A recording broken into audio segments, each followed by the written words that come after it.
Good morning everyone. So today we will discuss soap and its structure.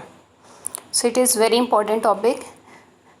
तो आप यहाँ देखो, एक्चुअल में सोप जो होता है उसका स्ट्रक्चर कैसा होता है, टेडपोल लाइक स्ट्रक्चर, ठीक है।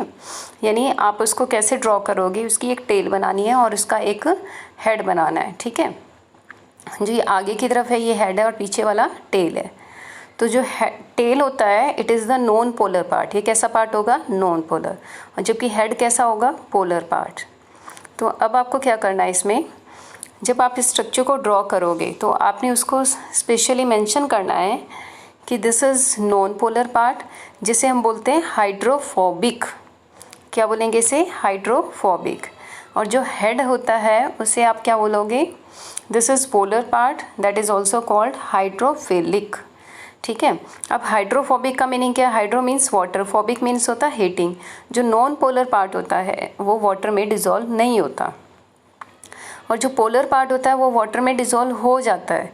इसीलिए हाइड्रोफिलिक वर्ड इसके लिए यूज़ किया। Hydro means water, philic means loving, ठीक है।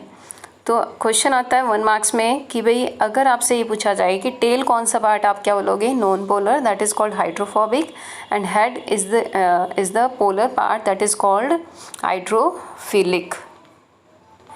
So next you will do here soaps and it's mechanism, ठीक है। इसको आपको पूरा मैकेनिज्म एक्सप्लेन करना है कि आप कैसे डर्टी पार्टिकल को रिमूव करते हो, ठीक है। तो सोप एक्चुअल में किसका बना हुआ है, it is the long chain of sodium और potassium salt of carboxylic acid, ठीक है। ये इसका फॉर्मूला है, जिसे आपने स्ट्रक्चर की फॉर्म में कैसे दिखाया था, ये टेल था और ये हेड था, ठीक है।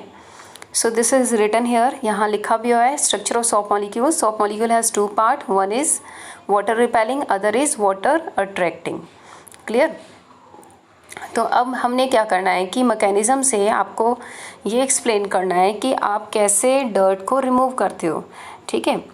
तो अभी आपको ये पता होना चाहिए कि जो डर्टी पार्ट है वो एक्चुअल में कैसा होता है, नॉन पोलर। यानी आपके सपोज क्लोथ पर क्या लग जाए, ग्रीस, ठीक है, या ऑयल लग जाए, तो उसे आप साबुन से कैसे रब करोगे, ठीक है, उसे कैसे रिमूव करोगे।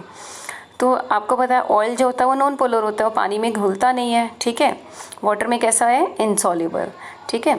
तो यहाँ देखो, ये जो सेंटर में यहाँ ये जो गोल सा लिया हुआ है, दिस इज़ ऑयल, ये क्या है, ऑयल। और ये जो इसके अराउंड जो ये इसने दिखा रखे हैं इस तरह से, ये क्या है, सोप पार्टिकल्स। ये बहुत सारे सोप पार्टिकल्स हैं जिसके अराउंड अरेंज हो गए हैं। अब आपको अरेंज कैसे करना है, ये है ऑयल। भाई ऑयल में नॉन पोलर पार्ट डिज़ोल्व होएगा, भाई ऑयल में ऑयल ही डिज़ोल्व होएगा ना। तो ऑयल वाला मैंने क्या, ऑयल में ऑयल डिज़ोल्व होएगा, इट मीन्स आपने सोप का कौन सा पार्ट लेना है, जो नॉन पोलर है। तो जो नॉन पोलर क्या था, टेल था, इसीलिए ऑयल की तरफ आप क्या दिखाओगे, टेल, और हेड इससे दूर कर दोगे। तो यहाँ ये टेल, फिर ये हेड, ठीक है, टेल फिर ये हेड, टेल हेड, इस तरह से सोप मॉलिक्यूल्स ऑयल के अराउंड क्या कर लेते हैं, अपने आप को अरेंज। जब इस तरह से एक क्लस्टरिंग हो जाए तो उसे बोलते हैं मिसल्स, ठीक है। क्या बोलोगे, मिसल्स। अब देखो, ऑयल में तो टेल घुल गया, तो हेड में क्या घुला, अब इसके अराउंड क्या है, वाटर। तो इसने क्या करा, इस ऑयल को और वाटर को मिक्स कर दिया, किसकी हेल्प से, सोप मॉलिक्यूल की हेल्प से। यानी साबुन लगने से आप कपड़े पे लगी हुई ग्रीस को रिमूव कर सकते हो, बट सिंपल वाटर से नहीं कर सकते हो, ठीक है। क्यों, क्योंकि सोप के पास दोनों पार्ट थे, एक तो वाटर इनसॉल्युबल और दूसरा वाटर सॉल्युबल, ठीक है।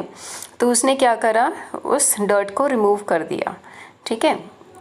तो जब भी इसका मैकेनिज़्म आएगा आपको इस तरह से इसको एक्सप्लेन करना है, ठीक है। तो मैकेनिज़्म इस तरह से भी आता है, how will you explain the micelles formation. तो मिसल्स फॉर्मेशन आपको ये दिखाना है। नेक्स्ट टॉपिक है सिंथेटिक डिटर्जेंट, ठीक है। अब डिटर्जेंट और सोप में क्या डिफरेंस होता है, सोप तो आपको पता ही है, साबुन होती है, डिटर्जेंट क्या है, सर्फ, ठीक है। तो सर्फ यानी जो सोप डिटर्जेंट है उसे आप क्या बोलते हो, they are called soapless soap. इसे क्या बोला जाता है, सोपलेस सोप।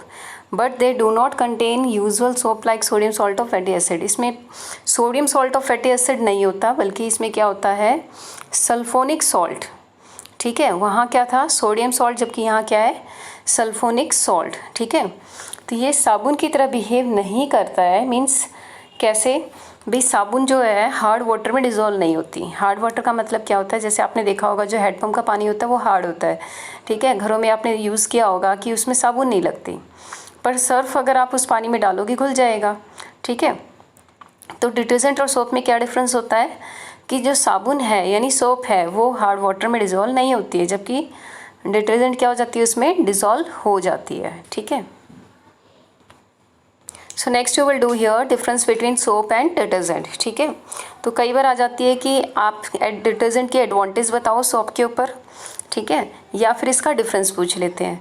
तो डिफरेंस में आप क्या लिखोगे, सोप जो है किसका बना हुआ है, sodium salt of fatty acid, ठीक है, जबकि ये किसका होता है, सल्फोनिक एसिड। दूसरा आप करोगे कि जो डिटर्जेंट है वो किस में डिज़ोल्व हो जाता है, हार्ड वाटर में हो जाता है। सॉफ्ट में तो होगा जब हार्ड में ही हो रहा है तो, ठीक है। सोप जो होती है वो हार्ड वाटर में डिज़ोल्व नहीं होती, वो किस में होगी, ओनली सॉफ्ट वाटर में। सॉफ्ट वाटर कौन सा होता है, जो सप्लाई वाला पानी होता है। उसके बाद आप नेक्स्ट करोगे soaped do not clean as much as detergent, भाई जो क्लींजिंग पावर होती है वो किसकी ज़्यादा होती है, डिटर्जेंट की। ठीक है, सोप कैसा होता है, बायोडिग्रेडेबल, यानी इसको माइक्रो ऑर्गेनिज्म डिकम्पोज कर सकते हैं जबकि डिटर्जेंट को नहीं कर सकते हैं। तो एक एडवांटेज आप देखो यहाँ है सोप की किसके ऊपर, डिटर्जेंट के ऊपर, कि डिटर्जेंट क्या है, नॉन बायोडिग्रेडेबल, जबकि सोप क्या है, बायोडिग्रेडेबल। सोप से पोल्यूशन नहीं होता जबकि डिटर्जेंट से पोल्यूशन होता है। ठीक है, तो इसको 1 मार्क्स में डिसएडवांटेज की फॉर्म में भी पूछ सकते हैं। दूसरा आप देखोगे जो सोप है it can not used in acidic solution and hard water. Hard water भी आपको बताया था, ये एसिडिक सॉल्यूशन में भी हम इसको डिज़ोल्व नहीं कर सकते जबकि डिटर्जेंट को हम कर सकते हैं।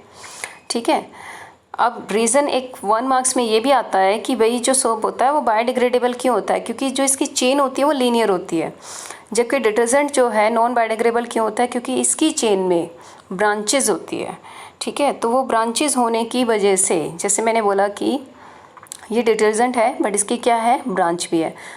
ठीक है, तो जैसे माइक्रो ऑर्गेनिज्म इसके ऊपर आते हैं अटैक करने के लिए, ये ब्रांचेज इनको अटैक करने नहीं देते, इस चेन को ब्रेक नहीं होने देते, इसीलिए क्या हो जाता है, नॉन बायोडिग्रेडेबल, जबकि डिटर्जेंट सोप क्या है, biodegradable. Clear, so you will have to do up to this.